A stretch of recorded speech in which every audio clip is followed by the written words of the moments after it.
परिवार का एक बेरोजगार युवक नौकरी की तलाश में किसी दूसरे शहर जाने के लिए रेलगाड़ी से सफर कर रहा था। घर में कभी कभार ही सब्जी बनती थी, इसलिए उसने रास्ते में खाने के लिए सिर्फ रोटियां ही रखी थी। आधा रास्ता गुजर जाने के बाद उसे भूख लगने लगी और वह टिफिन में से रोटियां निकालकर खाने लगा। उसके खाने का तरीका कुछ अजीब था। वह रोटी का एक टुकड़ा लेता और उसे टिफिन के अंदर कुछ ऐसे डालता मानो रोटी के साथ कुछ और भी खा रहा हो, जबकि उसके पास तो सिर्फ रोटियां थी। उसकी इस हरकत को आसपास के और दूसरे यात्री देखकर हैरान रह गए।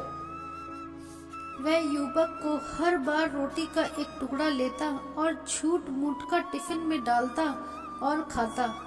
सभी सोच रहे थे कि आखिर वह युवक ऐसा क्यों कर रहा था। आखिरकार एक व्यक्ति से रहा नहीं गया और उसने उससे पूछ ही लिया कि भैया तुम ऐसा क्यों कर रहे हो? तुम्हारे पास सब्जी तो है ही नहीं, फिर भी रोटी के टुकड़े को हर बार खाली टिफिन में डालकर ऐसे खा रहे हो मानो उसमें सब्जी हो। तब उस युवक ने जवाब दिया, भैया इस खाली टिफिन में सब्जी नहीं है, लेकिन मैं अपने मन में यह सोचकर खा रहा हूँ कि इसमें बहुत सारा अचार है। मैं अचार के साथ रोटी खा रहा हूँ। फिर व्यक्ति ने पूछा, खाली ढक्कन में अचार सोचकर सूखी रोटी को खा रहे हो, तो क्या तुम्हें अचार का स्वाद आ रहा है? हाँ, बिल्कुल आ रहा है। मैं रोटी के साथ अचार सोचकर खा रहा हूँ और मुझे बहुत अच्छा भी लग रहा है, युवक ने जवाब दिया।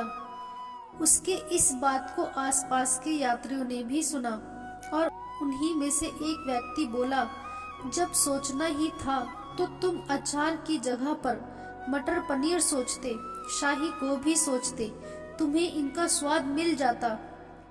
तुम्हारे कहने के मुताबिक तुमने अचार सोचा तो अचार का स्वाद आया, तो और स्वादिष्ट चीजों के बारे में सोचते तो उनका भी स्वाद आता। सोचना ही था तो भला छोटा क्यों सोचे?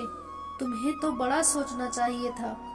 मित्रों, इस कहानी से हमें यह शिक्षा मिलती है कि जैसा सोचोगे वैसा पाओगे।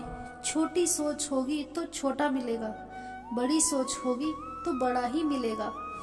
इसलिए जीवन में हमेशा बड़ा सोचो, बड़े सपने देखो तो हमेशा बड़ा ही पाओगे। छोटी सोच में भी उतनी ही ऊर्जा और समय खपत होगी जितनी बड़ी सोच में। इसलिए जब सोचना ही है तो हमेशा बड़ा ही सोचो।